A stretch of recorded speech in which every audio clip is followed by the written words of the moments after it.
DM Momita Singh आज वो बाजार अपनी माँ के साथ जा रही थी, जो बरसों बाद कुछ दिनों के लिए घर लौटी थी। इसीलिए वह नहीं चाहती थी कि किसी सरकारी तामझाम की वजह से माँ के साथ बिताए जाने वाले इन कीमती पलों में कोई खलल पड़े।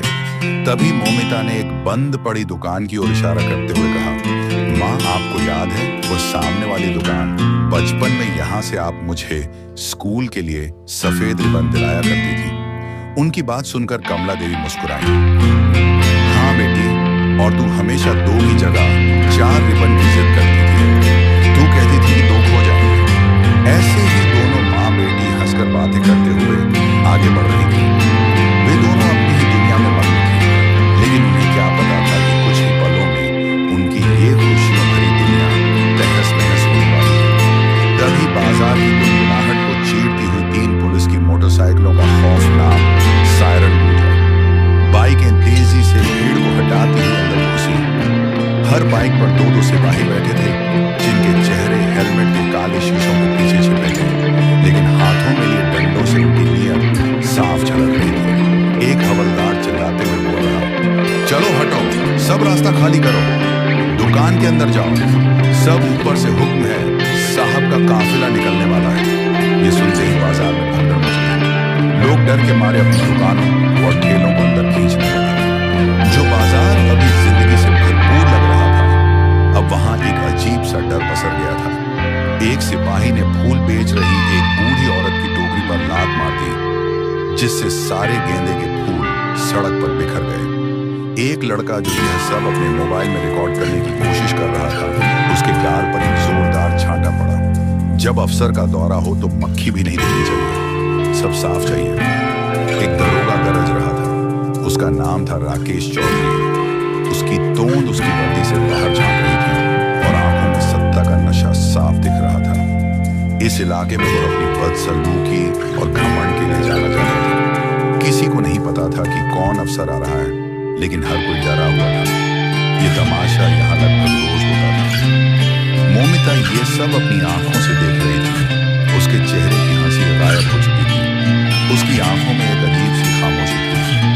वह बाजार जहां उसकी मां ने अपनी पूरी जिंदगी गुजारी थी, आज वही वर्दी पहने कुछ लोग आम इंसानों के साथ ऐसा बर्ताव कर रहे थे जैसे वे किसी के गुलाम हों। मोमिता ने उनके खिलाफ आवाज उठानी चाहिए, लेकिन उसकी मां ने उसे रोक दिया और बिना कोई दखल के वो दोनों आगे बढ़ने लगे। कभी चलते चलते उनके पैर दुखने लगे थे और वह बस एक पल के लिए सांस लेने को एक दुकान के बाहर रखे खाली बक्से पर बैठ गई थी और अपनी बेटी से बोली, बेटी तुम जाओ सब्जियां खरीद कर लाओ, तब तक मैं यहीं बैठी। बेटी मोमिता बोली, माँ अपना ख्याल रखना। इतना बुलाकर मोमिता वहां से चली गई। तभी कुछ ऐसा हुआ जिसने मोमिता की आत्मा को झिझोड़ कर रख दिया। दरोगा राकेश चौधरी की नजर कमला जी पर पड़ी तो वो तुरंत उनके पास गया और दरोगा राकेश चिल्लाते हुए बोला, ए बुढ़िया, यहाँ क्यों बैठी है? ये वीआईपी रूट है, दिखाई नहीं देता? राकेश की आवाज में जरा भी लिहाज नहीं था। कमला जी ने बड़ी विनम्रता से हाथ जोड़कर कहा, बेटा बस पैर दुख रहे थे, अभी उठ जाती हूँ। दरोगा राकेश जहरीली हंसी हंसा, तेरी उम्र के बराबर तो मेरी नौकरी हो गई है। तुम जैसे लोग ही गंदगी फैलाते हो, बाजार में भीड़ लगाते हो। रुको, अभी सिखाता हूं तुझे तरीका। और फिर एक जोरदार थप्पड़ जड़ दिया। उस थप्पड़ की आवाज हवा में गूंजी। ऐसा लगा जैसे उस एक आवाज ने बाजार के हर शोर को निगल लिया। बाजार में चारों तरफ लोगों की भीड़ जुट गई। लोग तमाशा देखने लगे, लेकिन किसी के मुंह से एक शब्द नहीं निकला। सब जहां थे वहीं पर पत्थर बन गए। उसी वक्त मोमिता पहुंची तो देखा उसकी मां का चेहरा एक तरफ झुक गया था और उनकी आंखों में आंसू। मोमिता वहीं खड़ी रही। उसकी आंखें खुली थी, लेकिन उसे कुछ दिखाई नहीं दे रहा था। उसके कानों में बस उस थप्पड़ की गूंज थी। वह थप्पड़ सिर्फ उसकी मां के गाल पर नहीं पड़ा था। वह थप्पड़ एक बेटी के दिल पर पड़ा था, जो उसको पाल पोस कर इस लायक बनाया था। उसी मां को उसकी आंखों के सामने मामूली दरोगा ने बदसलूकी किया। मोमिता के अंदर गुस्सा इतना बढ़ गया, फिर उसने तेजी उसकी तरफ बढ़ी और बोली, तुम्हारा हिम्मत कैसे हुआ मेरी माँ पे हाथ उठाने की? तुम सब इस बाजार में गुंडागर्दी कर रहे हो। तभी दरोगा राकेश ने चिल्लाते हुए बोला, चल भाग यहाँ से, ज्यादा ज्ञान मत दे, नहीं तो तुझे भी पड़ जाएंगे। इतना सुनते ही मोमिता के अंदर तूफान खड़ा हो गया। उसने अपना मोबाइल निकाला, एक नंबर डायल किया। दूसरी तरफ से फोन उठते ही उसकी आवाज निकली, शांत लेकिन लोहे की तरह मजबूत। मैं सोमपुर जिले की डीएम मोमिता सिंह बोल रही हूँ। फोन के दूसरी तरफ बैठा ऑपरेटर हकलाने लगा। जी मैडम, तभी मोमिता ने तेज आवाज में बोला। इसी वक्त घंटा घर बाजार में मौजूद दरोगा राकेश चौधरी और उसकी पूरी टीम को सस्पेंड किया जाए और एसपी साहब से कहो 15 मिनट के अंदर वो मुझे इसी बाजार में मिलेंगे। फोन रखकर मोमिता अपनी माँ के पास गई। उसने उन्हें उठाया, उनके आंसू पोंछे और उन्हें अपने सीने से लगा दिया। बाजार की हर नजर अब उन पर टिकी थी। कोई समझ नहीं पा रहा था कि ये गुलाबी सूट वाली लड़की कौन है, जिसके एक फोन कॉल ने पूरे पुलिस महकमे में धड़कंप मचा दिया था। दरोगा राकेश का चेहरा डर के मारे सफेद पड़ चुका था। वो कांपता हुआ आगे आया। कौन हो तुम? झूठ बोल रही हो? मोमिता ने अपनी मां को सहारा देकर खंदा किया और फिर घूमकर राकेश की आंखों में देखा। मैं वो हूं जिसे तुमने एक आम औरत की बेटी समझा, और मैं वो हूं जो अब तुम्हारे इस घमंड को तोड़ने वाली हूं। मैं इस जिले की डीएम हूं और तुमने मेरी मां पर हाथ उठाया। ये शब्द नहीं थे, बिजली थे जो राकेश पर गिरे थे। उसके पैरों तले जमीन खिसक गई। ठीक 15 मिनट बाद एसपी की गाड़ी सायरन बजाती हुई वहां पहुंची। एसपी साहब लगभग दौड़ते हुए गाड़ी से उतरे। उनके माथे पर पसीना था। मैडम, बहुत बड़ी गलती हो गई मुझसे। मोमिता ने हाथ उठाकर उन्हें कड़े आवाज में बोला, ये गलती नहीं है एसपी साहब, बहुत बड़ा अपराध है। ये कैसा नियम है? बाजार में आम गरीब बुजुर्ग लोगों को ऐसा प्रेतात्मिक और उनके साथ बदसलूकी किया जाए, इसे आप गलती बोलोगे? ये वो सच है जो हर रोज इस व्यवस्था की दीवारों के पीछे घटता है और आज वो पर्दा हट चुका है। उसी वक्त पूरे बाजार के सामने दरोगा राकेश और उसकी टीम को सस्पेंड कर दिया गया। उन्हें जबरदस्ती जीप में ठूंसा गया। जो भीड़ अब तक सांस रोके खड़ी थी, अब वो धीरे धीरे तालियां बजाने लगी। किसी ने हिम्मत करके नारा लगाया, डीएम साहिबा जिंदाबाद। मोमिता ने अपनी माँ का हाथ थामा और बोली, अब आप ठीक हैं माँ? कमला जी की आंखों से आंसू बह रहे थे, लेकिन ये आंसू बेबसी के नहीं, गर्व के थे। आज तूने मुझे दुनिया की सबसे बड़ी दौलत इज्जत दे दी बेटी। उस रात मोमिता अपने सरकारी बंगले पहुंची। उसका दिमाग शांत था, लेकिन दिल में एक तूफान था। यह सिर्फ एक दरोगा की बदतमीजी का मामला नहीं था, यह उस पूरे सड़े हुए सिस्टम की बीमारी का एक लक्षण था। उसने एक फाइल निकाली जिस पर लिखा था जन सुनवाई। फाइल उन शिकायतों से भरी पड़देशी थी जिन्हें रद्दी की टोकरी में फेंक दिया गया था। कहीं पुलिस की अवैध वसूली, कहीं बेगुनाहों को झूठे केस में फंसाने की दास्तान, तो कहीं किसी गरीब की FIR तक न लिखने की शिकायत। मोमिता समझ गई थी कि लड़ाई सिर्फ एक राकेश चौधरी से नहीं, लड़ाई उस सोच से है जो वर्दी को इंसानियत से बड़ा समझती है। अगली सुबह मोमिता ने डीएम की गाड़ी नहीं बुलाई। उसने एक पुरानी हरा रंग का सलवार सूट पहना और एक आम लड़की की तरह स्कूटर उठाकर निकल पड़ी। उसकी मंजिल थी थाना सूरजपुर चौक। सबसे ज्यादा शिकायतें यहीं से थी। वो थाने पहुंची तो पहरेदार ने उसे रोक लिया। कहाँ किससे मिलना है? तो उसने घबराई हुई लड़की की एक्टिंग करते हुए कहा, एक शिकायत दर्ज करवानी है। इतना बोलकर अंदर चली गई। अंदर थानेदार पान चबाता हुआ बैठा था। उसने मोमिता को ऊपर से नीचे तक देखा और बोला, क्या हुआ, किसके खिलाफ शिकायत है? मोमिता ने नर्म भाव से बोली, यहीं के कुछ पुलिस वालों के खिलाफ। वो मेरे भाई को कल रात घर से उठाकर ले आए हैं और छोड़ने के लिए पैसे मांग रहे हैं। थानेदार जोर से हंसा। अच्छा, पुलिस की शिकायत पुलिस से ही करने आई है? चल भाग यहाँ से। ज्यादा नाटक किया तो तुझे भी अंदर डाल दूंगा। मोमिता मुस्कुराई। तभी दरवाजे से वही एसपी अंदर आया जो कुछ दिन पहले मोमिता के एक फोन पर बाजार में दौड़ते हुए आया था। थानेदार दरोगा और सिपाहियों की आंखें जैसे उन्हें देखा तुरंत खड़ा हो गया और दरोगा तेजी से सामने रखी कुर्सी के पास गया और कुर्सी को अपने हाथों से साफ करने लगा और उन्हें बोला, साहब बैठिए।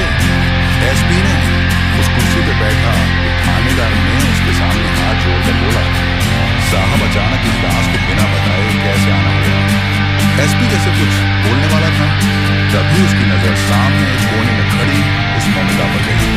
उसने तुरंत खड़ा हो गया और उसकी आंखें फटी रह गई। एसपी की इस हालत को देख थानेदार दरोगा की होश हो गया। उसके मन में सवाल उठने लगा कि इस लड़की को देख एसपी साहब के चेहरे का रंग क्यों उड़ गया।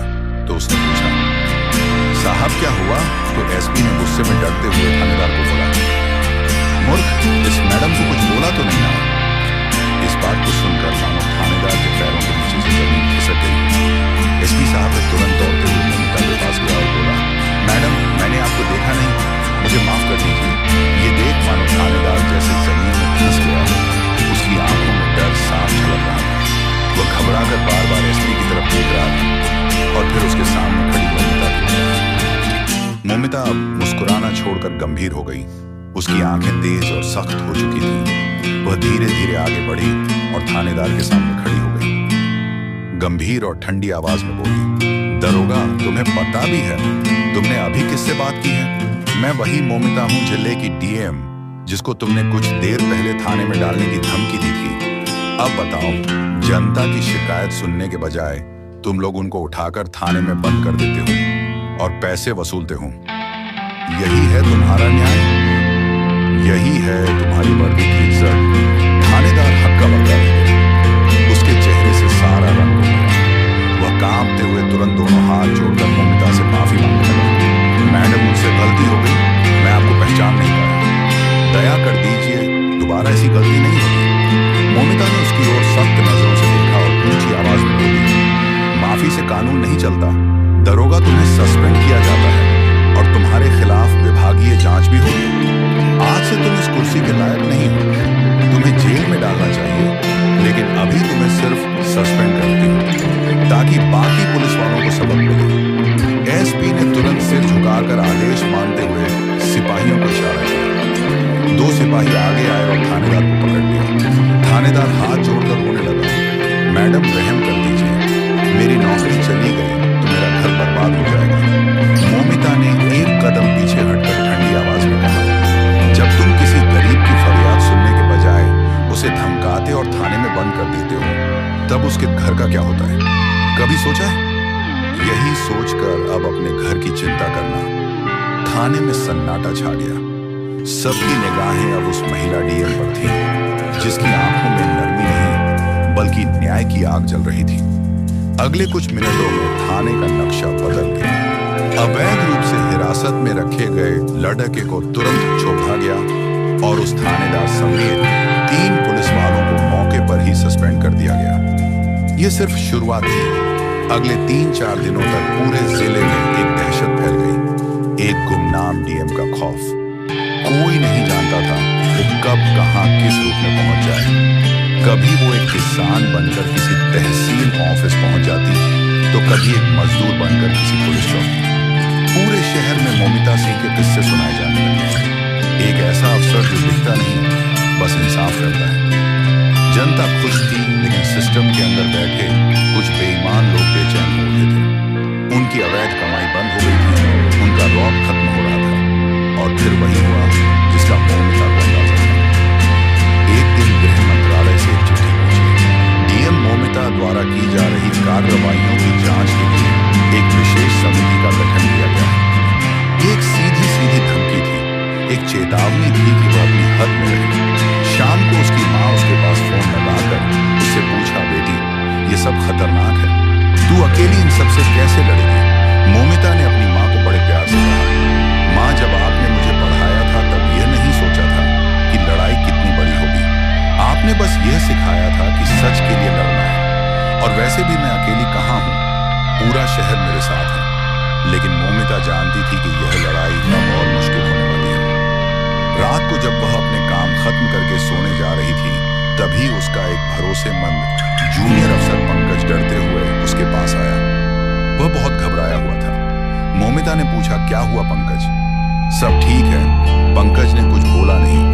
उसने सिर्फ अपने हाथ में पकड़ा हुआ टैबलेट मोमिता की ओर बढ़ा दिया। मोमिता ने टैबलेट पर देखा एक बहुत पॉपुलर और सनसनीखेज न्यूज चैनल का लाइव शो चल रहा था। स्क्रीन पर मोमिता की तस्वीर थी और नीचे बट्टी हेडलाइन चमक रही थी, डीएम के 2 चेहरे, क्या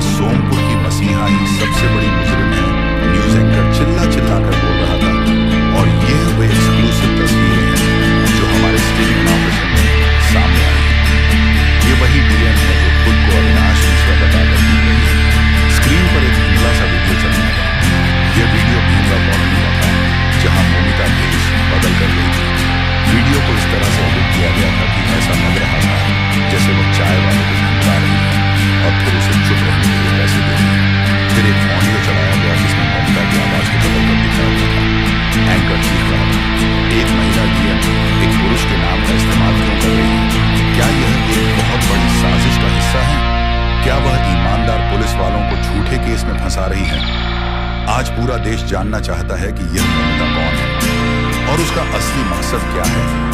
ये देखकर मौमिता के पैरों तले जमीन खिसक गई।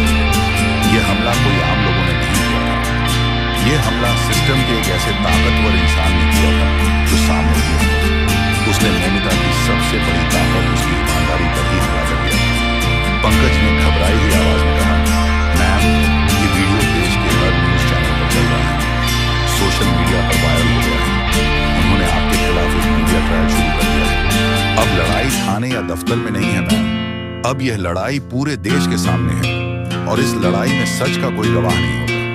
मौमिता की नजरें स्क्रीन पर जमी हुई थी, जहां एक न्यूज एंकर चीख चीख कर उसकी ईमानदारी की धज्जियां उड़ा रहा था। धोखेबाज डीएम सिस्टम को धोखा, झूठे स्टंट की सच्चाई, शब्द कानों में पिघले हुए शीशे की तरह उतर रहे थे। यह हमला अप्रत्याशित था। उसने सोचा था कि लड़ाई भ्रष्ट अफसरों से होगी, सिस्टम की धीमी रफ्तार से होगी, लेकिन यह लड़ाई तो अलग ही थी। यह लड़ाई न तोप से थी न तलवार से। यह लड़ाई थी धारणा परसेप्शन से, एक ऐसे झूठ से जिसे इतनी बार दोहराया जा रहा था कि वह सच लगने लगा था। पंकज ने बोला, मैम, अब हम क्या करेंगे? पंकज की आवाज में चिंता और बेबसी साफ झलक रही थी। वो जानता था कि इस तरह के मीडिया ट्रायल के सामने बड़े-बड़े सूरमानी घुटने टेक देते हैं। मौमिता ने कोई जवाब नहीं दिया। उसने टैबलेट पंकज को वापस थमाया और खिड़की के पास जाकर खड़ी हो गई। बाहर शहर की बत्तियां टिमटिमा रही थी, वही शहर जिसके लोगों के लिए वह पिछले कुछ दिनों से दिन रात एक किए हुए थे। और आज उसी शहर के लोग टीवी पर देख रहे होंगे कि उनकी मसीहा असल में एक मुजरिम था। एक अजीब सी कड़वाहट उसके दिल में घुल गई। तभी बंगले का लैंडलाइन फोन बज उठा, फिर दूसरा, फिर उसका मोबाइल एक के बाद एक कॉल्स। लखनऊ से बड़े-बड़े अधिकारियों के किसी की आवाज में हमदर्दी का दिखावा था तो किसी में डाउट। सबका सार एक ही था, आपने यह क्या कर दिया? पूरे एडमिनिस्ट्रेशन की नाक कटवा दी। आपको तुरंत इस मामले पर सफाई देनी होगी। एक सीनियर अफसर ने तो यहां तक कह दिया, ऊपर से दबाव है। बेहतर होगा आप कुछ दिनों की छुट्टी पर चली जाएं, जब तक मामला शांत नहीं हो जाता। उसे धीरे धीरे अलग थलग किया जा रहा था। सिस्टम जब किसी को बचा नहीं पाता तो सबसे पहले उसे पकड़ा जाता है। दरवाजे पर हल्की सी दस्तक हुई। उसकी माँ कमला जी खड़ी थी। उनके चेहरे पर वह डर था जो हर माँ अपनी औलाद को किसी मुसीबत में देखकर महसूस करती है। मिमी उनकी आवाज कांप रही थी। मैंने टीवी पर देखा, ये लोग क्या बकवास कर रहे हैं तेरे बारे में। मौमिता ने खुद को समेटते हुए कहा, कुछ नहीं माँ, सब झूठ है, आप परेशान मत होइए। कमला जी उसकी आंखों में देखते हुए बोली, मैंने कहा था ना बेटी, ये दुनिया बहुत खराब है, छोड़ दे ये सब, ये लड़ाई तेरे बस की नहीं है। चल हम वापस अपने घर चलते हैं। मुझे नहीं चाहिए कोई डीएम की कुर्सी, मुझे बस मेरी बेटी सही सलामत चाहिए। माँ के मुंह से ये शब्द सुनना मौमिता के लिए सबसे बड़ी हार थी। वह पूरी दुनिया से लड़ सकती थी, लेकिन अपनी माँ की आंखों में अपने लिए डर देखकर वह टूट गई। पहली बार उसे लगा कि शायद वह हार रही है, शायद उसकी माँ सही कह रही है। उस रात वह सो नहीं पाई।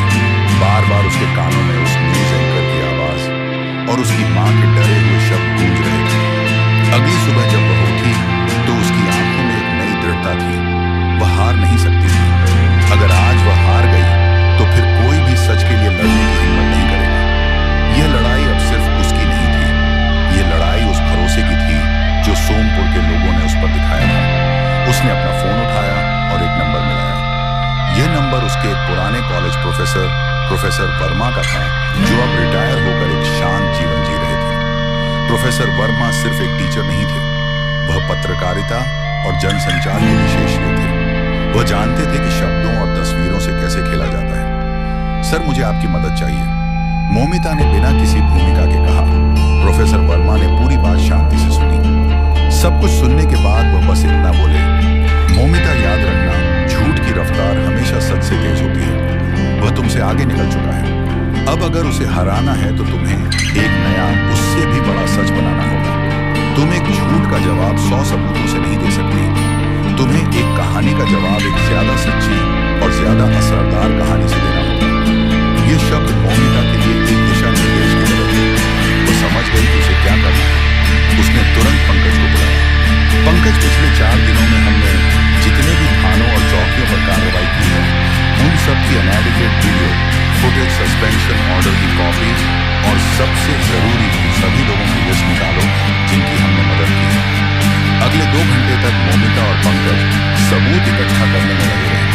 उनके पास सूरजपुर थाने से छुड़वाए गए बेगुनाह लड़कों के बयान थे, भीमराव कॉलोनी के उन लोगों के वीडियो थे जो सालों से पुलिस के अत्याचार से परेशान थे, उस बूढ़ी फूल वाली का इंटरव्यू था जिसकी टोकरी पर लात मारी गई थी। उनके पास एक एक चीज का कच्चा चिट्ठा था। पंकज ने पूछा, अब इन सबूतों का क्या करेंगे? मेनस्ट्रीम मीडिया तो हमें दिखाएगा नहीं, मेनस्ट्रीम मीडिया कहानी दिखाता नहीं, कहानी बनाता है, हम अपनी कहानी खुद कहेंगे, मोमिता ने कहा। उसने प्रोफेसर वर्मा की मदद से एक युवा स्वतंत्र पत्रकार से संपर्क किया। उसका नाम था अंजलि भारद्वाज।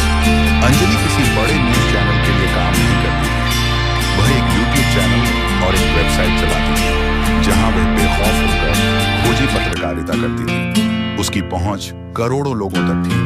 मोमिता ने आधी रात को शहर से बाहर एक सुनसान जगह पर अंजलि से मुलाकात की। यह एक बहुत बड़ा खतरा था, लेकिन अब खतरे उठाने के अलावा कोई चारा नहीं था। मोमिता ने सीधे मुद्दे पर आते हुए कहा, मेरे पास ज्यादा समय नहीं है, यह एक पेन ड्राइव है, इसमें वह सब कुछ है जो आपको चाहिए। मोमिता के पास एक पेन ड्राइव था जिसमें पूरी साजिश और सबूत मौजूद थे। उसने अंजलि भारद्वाज को दिया, जो तुरंत अपनी रिपोर्ट और डॉक्यूमेंट्री के जरिए सब सच उजागर कर दिया। मोमिता की बेबसी और झूठ पर किए गए आरोपों की सारी परतें खोल दी गई। वीडियो इंटरनेट पर वायरल हो गया, hashtag I support the Moumita trend करने लगी। सभी भ्रष्ट पुलिस अफसर बौखला गए। मोमिता और पंकज ने साजिश के पीछे का नेटवर्क खोज निकाला और पता चला कि आईजी अजय शर्मा ही मास्टरमाइंड था।